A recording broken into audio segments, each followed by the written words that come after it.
ডেবরা এলাকার একটা নিরিবিলি গ্রাম। গ্রামের ভেতরে পুরনো এক দোতলা বাড়ি। সেই বাড়িতেই ঘটেছিল এক ভয়ঙ্কর ঘটনা। হঠাৎ একদিন রাতে বাড়ির একজন লোক ঘুম থেকে উঠে পায়ে ব্যথা অনুভব করে। দেখে পায়ের পাতায় কামড়ের দাগ। প্রথমে কেউ বুঝতে পারেনি ব্যাপারটা, কিন্তু কিছুক্ষণ পর শরীর ফুলে যায়, মাথা ঘুরতে থাকে। তখনই সবাই বোঝে এটা নিশ্চয় সাপের কামড়।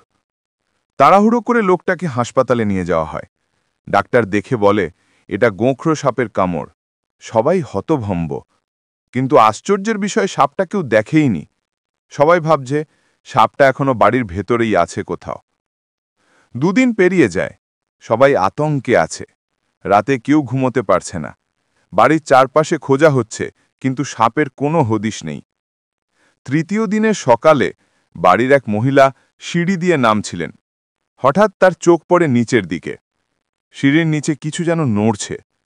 ভালো করে তাকাতেই দেখেন একেবারে কালো গোখরো সাপ ফনা তুলে বসে আছে।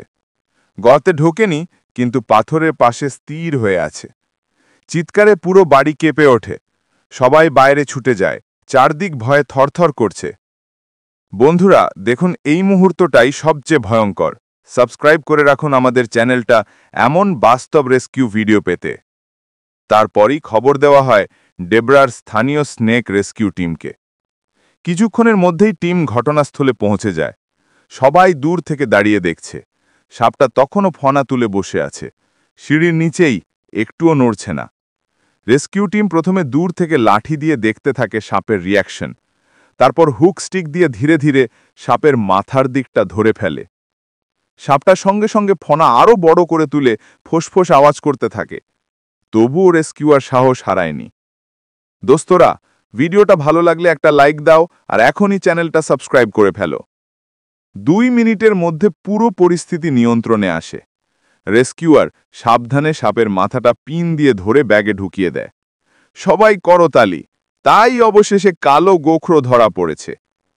সাপটা একদম বড়, চকচকে কালো রঙের, লম্বা প্রায় 5 ফুটের মতো। সবাই অবাক হয়ে দেখে যাচ্ছে। কেউ মোবাইল নিয়ে ভিডিও করছে, কেউ আবার একদম পিছিয়ে গেছে ভয়। বন্ধুরা, এমন সাহসী রেস্কিউ যদি আপনাদের ভালো লাগে তাহলে ভিডিওটা শেয়ার করে দিন আর চ্যানেলটা সাবস্ক্রাইব করে রাখুন।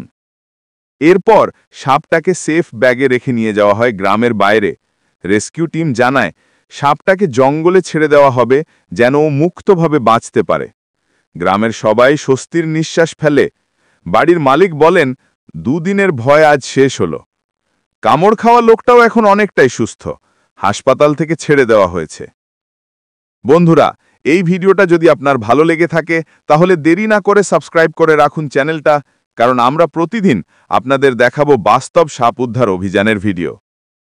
শেষ দৃশ্যে দেখা যায় ডেবরার সেই বাড়ির সিঁড়ির নিচে ফাঁকা জায়গা, পাশে দাঁড়িয়ে রেস্কিউ টিম, আর ব্যাগের মধ্যে নিরাপদে রাখা কালো গোঁখরো সাপ। লাইক দিন, কমেন্টে জানিয়ে দিন আপনার মতামত, আর অবশ্যই চ্যানেলটা সাবস্ক্রাইব করে রাখুন। মালিকের ছেলে আবার দেখা হবে পরের ভিডিওতে। রাতে ঘুমের মধ্যে একটা কিছু কামড়ে দেয়। প্রথমে কেউ বুঝতেই পারেনি ওটা কি।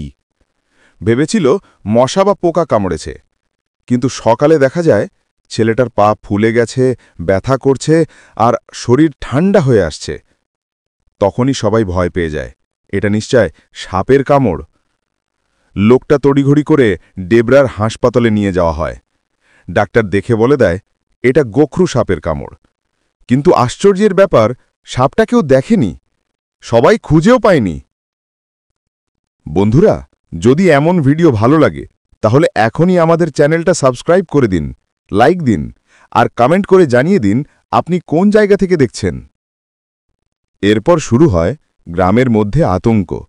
সবাই ভাবছে সাপটা এখনো বাড়ির আশেপাশে কোথাও লুকিয়ে আছে। কেউ রাতে ঘুমাতেও সাহস পাচ্ছে না। বাড়ির নিচের দিকে ড্রেন, ফাটল, ঘরের কোণ সব জায়গা খোঁজা হচ্ছে, কিন্তু সাপের কোনো চিহ্ন নেই। 2 দিন কেটে যায়। তৃতীয় দিনের সকালে বাড়ির বউ রান্না করতে গিয়ে দেখে সিঁড়ির নিচে কিছু নড়ছে।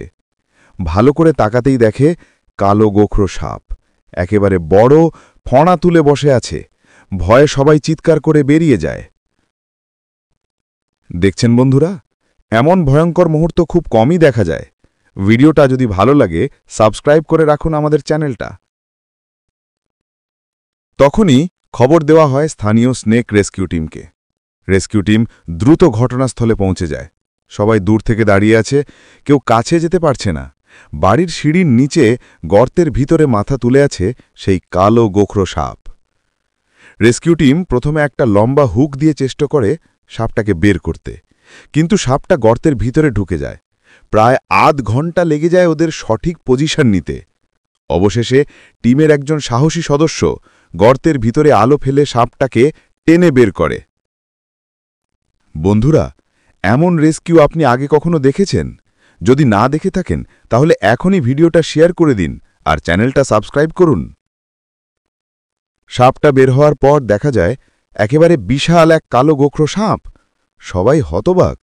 ওই সাপটাই সম্ভবত দুদিন আগে ছেলেটাকে কামড়েছিল। তারপর সাপটাকে সেফলি ব্যাগে রাখা হয়। গ্রামের সবাই দাঁড়িয়ে দেখছে, কেউ মোবাইল নিয়ে ভিডিও করছে, কেউ আবার ভয়ে পিছিয়ে যাচ্ছে। রেস্কিউ টিম সাপটাকে নিরাপদ জায়গায় গ্রামের বাইরে জঙ্গলের ভেতর ছেড়ে দেয়। এই রকম বাস্তব ঘটনার ভিডিও পেতে হলে চ্যানেলটা সাবস্ক্রাইব করে দিন, কারণ আমরা প্রতিদিন আপনাদের জন্য নতুন নতুন রেস্কিউ ভিডিও নিয়ে আসি। এরপর গ্রামের মানুষ অনেকটাই নিশ্চিন্ত।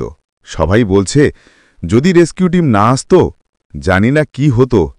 ছেলেটা এখন ভালো আছে, হাসপাতাল থেকে ফিরে এসেছে। তবে সেই ভয়টা এখনও তার চোখে রয়ে গেছে। শেষে ক্যামেরায় দেখা যায় ডেবরার সেই বাড়ি, সিঁড়ির নিচের সেই জায়গা, আর পাশে সাপ ধরার টিমের সদস্যরা দাঁড়িয়ে আছে। বন্ধুরা, আজকের এই রিয়েল ভিডিওটি যদি আপনাদের ভালো লেগে থাকে তাহলে প্লিজ লাইক দিন, কমেন্টে জানিয়ে দিন আপনি কোন জায়গা থেকে দেখছেন, আর চ্যানেলটা সাবস্ক্রাইব করে রাখুন যেন পরের ভিডিও মিস না করেন। আজ আমি আপনাদের একটা বাস্তব রেস্কিউয়ের গল্প বলতে যাচ্ছি, যেটা ঘটেছে এক গ্রামের একদম প্রান্তের বাড়িতে। সকাল সকাল খবর এলো এক বাড়ির পাঁচিলের কোণের মধ্যে একটা বিশাল কালো গোখরা সাপ লুকিয়ে বসে আছে। শুনেই মনে কেমন ভয় কাঁপুনি ধরিয়ে দিল, কারণ গোখরা মানেই ভয়, বিষ আর উত্তেজনা। বাড়ির লোকজন প্রথমে বুঝতে পারেনি, কিন্তু একটা বিড়াল হঠাৎ চিৎকার করতে করতে পালিয়ে যায়। তখনই সন্দেহ হয় কিছু একটা আছে। তারা গিয়ে দেখল পাঁচিলের কোণের নিচের ফাঁকে কিছু একটা কালো রঙের নড়ছে। ভালো করে আলো ফেলে দেখা গেল সেটা একটা বিশাল গোখরা সাপ ফনা তুলে বসে আছে। সাপটা বৃষ্টির কারণে বাইরে থেকে আশ্রয় নিতে এসে কোণের ভেতরে ঢুকে গেছে। বাড়ির লোকজন ভয় পেয়ে চিৎকার শুরু করে দেয়। বাচ্চারা ঘরের ভেতর কান্নাকাটি করছে, কেউ বাইরে বেরোতে পারছে না। তখন একজন ফোন করে শেখ সেলিম রেস্কিউ টিমকে খবর দেয়। খবর পাওয়ার সঙ্গে সঙ্গে আমি, শেখ সেলিম, আমার টিম নিয়ে ঘটনাস্থলে পৌঁছে যাই। পৌঁছে দেখি চারপাশে ভিড়, সবাই ভয় আর কৌতূহলে দাঁড়িয়ে আছে। আমরা প্রথমেই সবাইকে একটু দূরে সরিয়ে দিই, কারণ সাপ যদি ভয় পায় তাহলে বিপদ বাড়বে। আমি ধীরে ধীরে পাঁচিলের পাশে গিয়ে দেখি ফাঁকটা খুব সরু, কিন্তু ভিতরে সাপটা মোচড় দিয়ে বসে আছে। ফনা তুলে তাকিয়ে আছে, যেন কেউ কাছে এলেই আঘাত করবে। আমি প্রথমেই ক্যামেরার দিকে তাকিয়ে বললাম, বন্ধুরা, এমন বাস্তব রেস্কিউ যদি ভালো লাগে তাহলে এখনই সাবস্ক্রাইব করে দাও, কমেন্ট করে দাও আর শেয়ার করে দাও। তারপর শুরু হলো আসল রেস্কিউ কাজ। আমি স্টিকটা আলতোভাবে ফাঁকের ভেতর ঢুকিয়ে দেখলাম সাপটা ঘুরে বসে আছে। তখন সেটাকে একটু নড়াতে হলো। হঠাৎ সাপটা ফোঁস করে শব্দ করতে লাগলো, মুখ খুলে বিষের দাঁত দেখাচ্ছে। আমি শান্তভাবে সেটা নড়াচড়া রুক্ষ করছিলাম, যেন ঠিক সময়ে ধরতে পারি। আমার টিমমেট ব্যাগ নিয়ে পাশে দাঁড়িয়ে আছে, সবাই প্রস্তুত। আমি ধীরে ধীরে স্টিকটা নামালাম আর সঠিক মুহূর্তে সাপটার মাথার দিক থেকে